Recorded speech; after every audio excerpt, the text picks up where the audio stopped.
Listen up, you magnificent cosmic debris. What if I told you that the most terrifying predator in the galaxy wasn't born with claws, fangs, or the ability to phase through solid matter? What if your worst nightmare had 2 legs, a questionable sense of humor, and an infuriating habit of winning against all odds? Well, buckle up, because I'm about to tell you about the day the Vorthan Collective learned why you never ever make an enemy out of a human. My name is Krel-Tav, and I am what you might call a keeper of records for the Vorthan Collective, a fancy title that basically means I document galactic events, watch civilizations rise and fall, and occasionally lose sleep over truly horrifying discoveries. Today I'm losing sleep for a reason that will make your exoskeleton quiver. It all began on Station Meridian 9, orbiting the planet Kepler-42. The station belonged to the Vorthan Collective, obviously. We had owned it for approximately 372 rotations, and nothing, absolutely nothing, had ever threatened our supremacy. We were the strongest military force in this sector. We had conquered 17 species. Our technology made other civilizations look like they were still banging rocks together. Then the humans showed up. Now, before you assume I'm about to launch into some dramatic tale of laser cannons and explosive battle sequences, let me stop you right there. This story is far more embarrassing than that. It's humiliating, actually. It's the kind of tale that makes the Vorthan Command Council want to revise history records and pretend it never happened. But it did happen. Oh, it absolutely did. The humans didn't arrive as an invasion force. They came on a single transport vessel with maybe 50 occupants, if you can believe that. 50. Our initial response was a laugh. A genuine collective laugh that echoed through the entire military complex. General Vextor himself laughed so hard that his secondary respiratory valve started malfunctioning. The humans were so pitiful, so fragile, so utterly outmatched that we actually felt a moment of pity for them. The one leading them was a woman named Margot Vex. Not Margot the Destroyer. Not Margot the Terrible. Just Margot Vex. She was approximately 1.7 meters tall, had barely any muscle mass by Vorthan standards, and her skin was so translucent it looked like you could see right through to her incompetence. She requested a meeting with General Vextor. General Vextor, in a moment of generous amusement, actually agreed to see her. This was his first mistake. A mistake that would cascade into the most spectacularly humiliating defeat our entire civilization had ever experienced. Margot walked into that command chamber like she owned the place. No protection detail, no weapons visible. Just her and a small data pad that had seen better days. The silence in that room was thicker than the methane clouds on Typhon 3. General Vextor, she said, her voice carrying that peculiar human accent that made every word sound slightly sarcastic, even when it probably wasn't meant to be. I have a proposal. Vextor's skin shifted to an amused shade of periwinkle. Our people change color when we experience strong emotions, and let me tell you, his entertainment was absolutely broadcasting. A proposal, he rumbled like distant thunder. The Vorthan Collective does not negotiate with inferior species. Margot smiled. That smile should have been our warning. That smile contained the confidence of someone who knows something you don't, and she was absolutely relishing the moment of revelation. What if I told you that there's a way to settle this without bloodshed? She said, tilting her head slightly. What if I told you that humans could prove themselves to be valuable members of this galactic community? Prove themselves how? Vextor asked, his tone suggesting he was humoring a child. Combat, Margot said simply. Your greatest warrior against humanity's greatest warrior, one-on-one. Winner takes all rights to this sector of space. The command chamber erupted in laughter. Even I, observing from my recording station, felt the absurdity of it.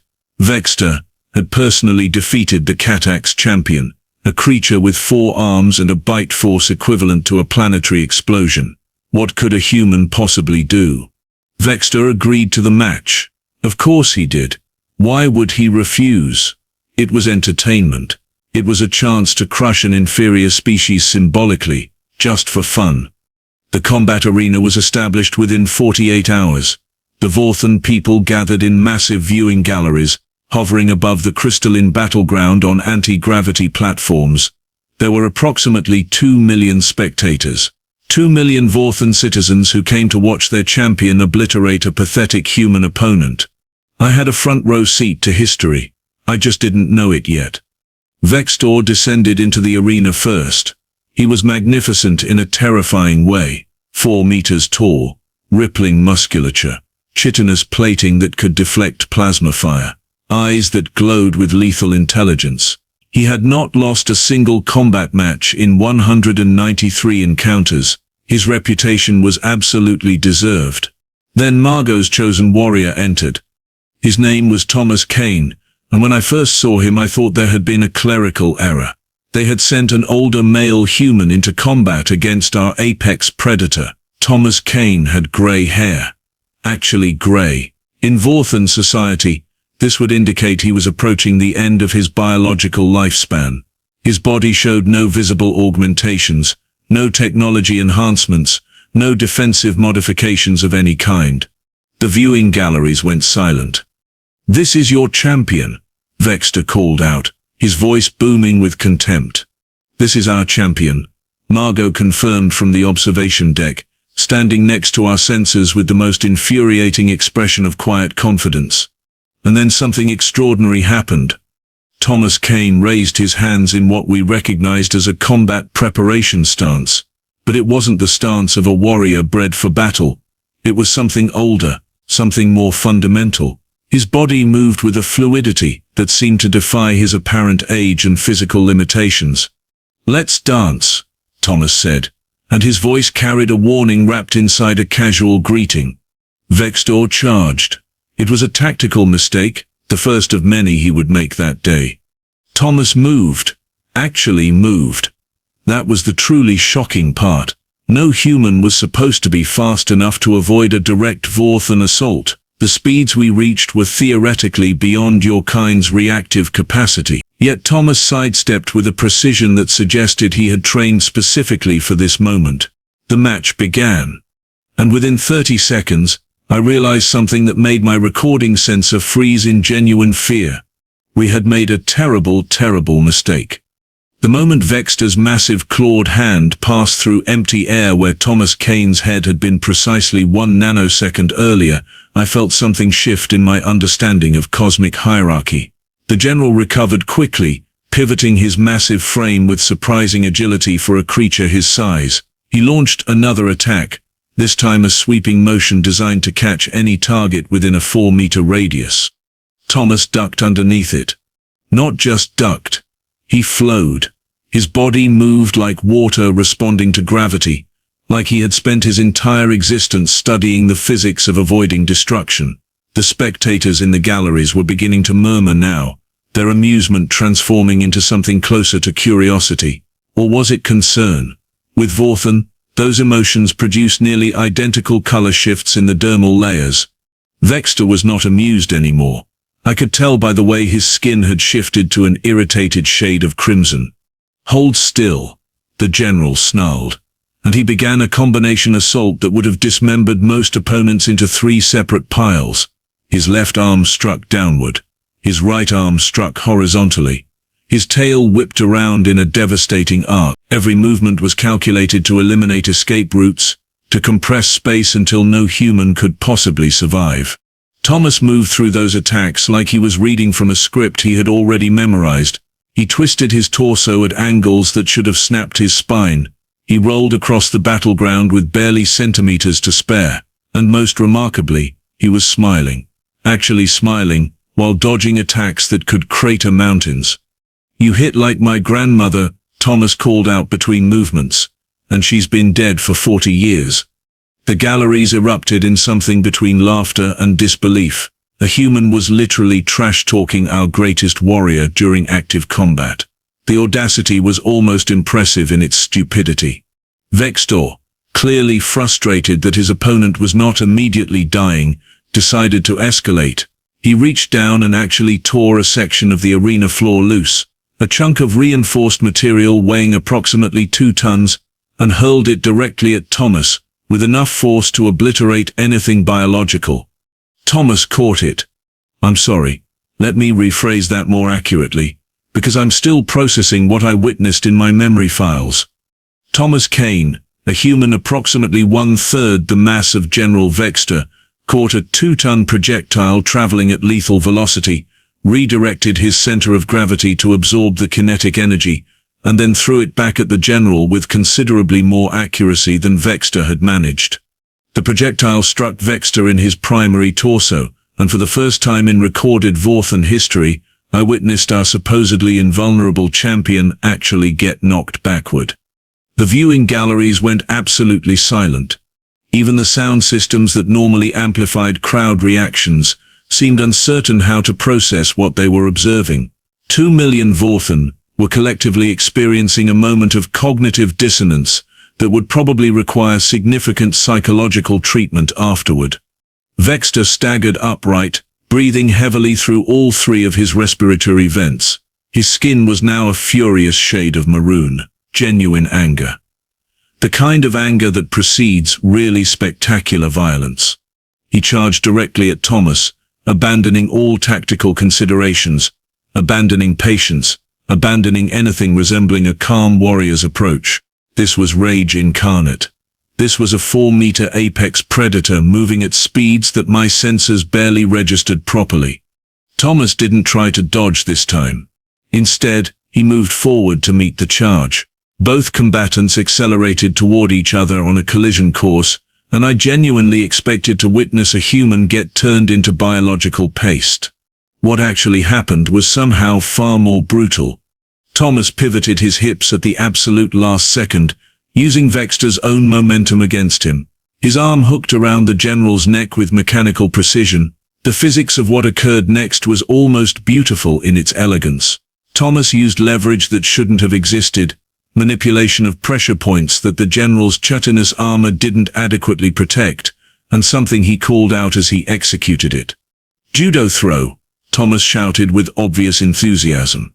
Vextor, all 4 meters of him, all those tons of muscle and armor and lethal evolutionary adaptation, went flying over Thomas's shoulder and crashed into the arena floor with enough impact force to crack the reinforced surface. The dust that erupted from the impact hung in the air like a funeral shroud for Vorthan dominance. When Vextor emerged from that dust cloud, something had changed. He was still standing, still functional, but his movements had lost that absolute confidence.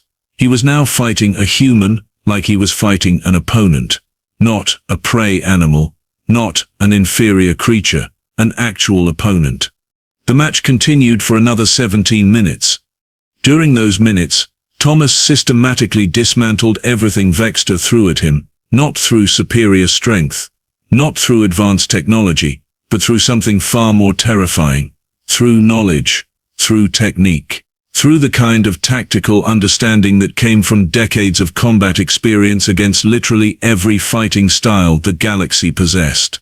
He demonstrated combat forms that seemed to originate from human traditions going back centuries. He used pressure points on Vextor's anatomy that seemed to cause disproportionate damage.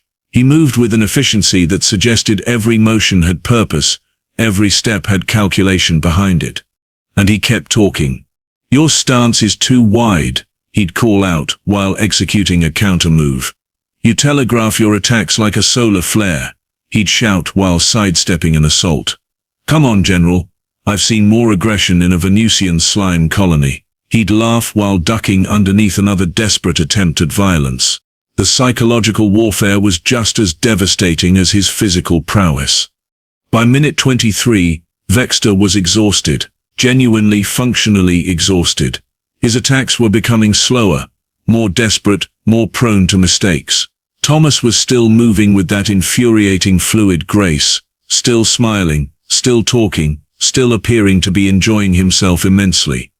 "All right, General," Thomas said, breathing far more normally than someone who had just spent nearly half an hour in combat should have been able to manage.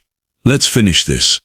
Vextor charged one final time, more out of pride than genuine belief in victory. Thomas sidestepped, moved inside the general's guard, and executed what humans called a simple takedown. But there was nothing simple about it. It was textbook perfect, and it resulted in Vextor being thrown directly onto his back with Thomas's arm positioned across his throat. The general could have continued struggling, but we both knew the result. The match was over. Vextor tapped the ground twice, the universal Vorthan gesture of surrender. The viewing galleries were completely, utterly silent. Thomas stood up, helped Vextor to his feet, and did something that absolutely no warrior was supposed to do. He extended his hand in what humans called respect, and said something that would echo through Vorthan military circles for generations. "That was an honor, General.